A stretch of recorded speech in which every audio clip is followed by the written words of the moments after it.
Сәлеметсіздер ме? Ұйымдастыру кезеңіне және серігу сәтіне өте пайдалы серігу сәтін көрсетемін. Дәл осылай кестеге сандарды жазып шығамыз. Өздеріңіз білесіздер, бастауыш сыныптарға аздау, жоғары сыныптарға осылай көбірек сандар жазып шықсаңыздар болады. Шыбын қайда деген ойын.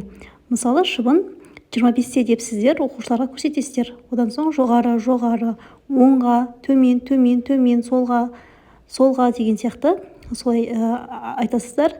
Оқушылар көздерімен көріп, шыбын 39-да, шыбын 38-ге келді деп өздері көріп айтады.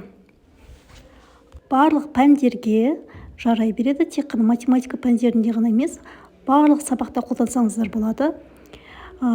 Сабақтарыңыздың 2-3 минуттан кейде 5 минутқа дейін оқушылардың қызығушылығына қарай ұйымдастырсаңыздар болады. Өте оқушыларға ұнайды, барлығы таласып жауап береді.